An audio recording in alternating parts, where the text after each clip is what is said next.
I'm here in connection with Camerimage because I think it's the most important event in cinema.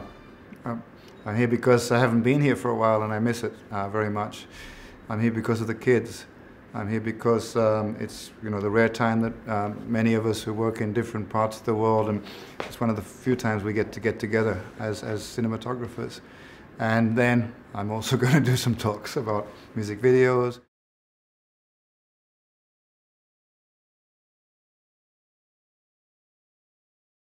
In certain more commercial styles of music video, yes, it's just a promotion for the artist. That's basically, especially in Asia, I've encountered that many times. Basically, they just want to see the artist, doing some dancing or whatever, anything. But basically, they just want to sort of, make the product, make the product placement.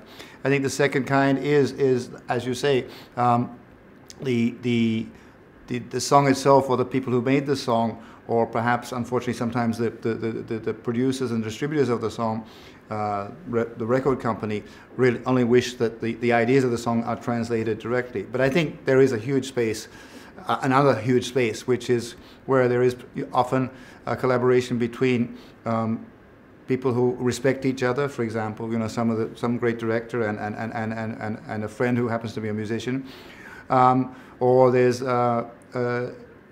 an openness on the part of the person who's created the music, to go with another idea or another response to the work. And I think any artist has to have that.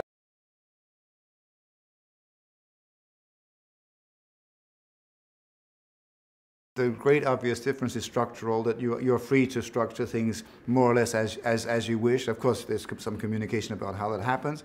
I think certainly in terms of you can make mistakes and nobody will notice them. In fact, they might end up being the best part of the video. And I think that's great for younger filmmakers, because we all make mistakes. But there's no pressure to sort of say, oh my God, we'll have to reshoot or anything like that. It just becomes part of the video itself, or you cut it out.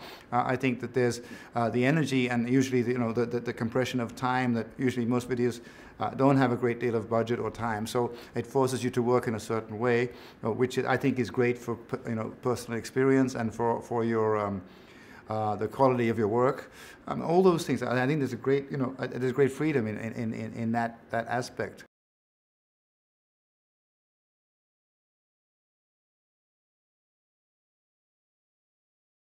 The advantages of digital, and because it's usually it's not going onto a big screen. So the intermediate stages are fewer than there are with a film. So I think that is one of the positive aspects and one of the pluses.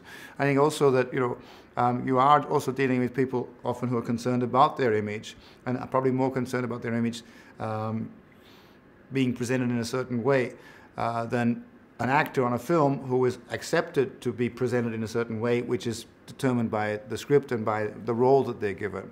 So I think that those two reasons have a great impact on the need to be upfront and have things going and have access to it quickly and move on.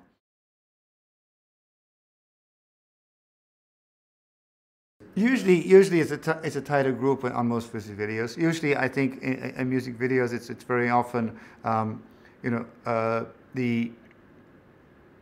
the group is more intimate. They probably know each other personally for a longer time, probably see each other socially. I think very often that's the case. Whereas a feature film, because of the dynamics of feature filmmaking, because of the time it takes to work it out, often the relationships are a little bit more separated. That you don't always work. For example, I don't always work with Gus Van Sant because I'm not available, or sometimes one can't wait, or whatever, or we have to wait a year and I can't wait, or something like that. So I think it is just an economy of scale. I think it's a scale thing.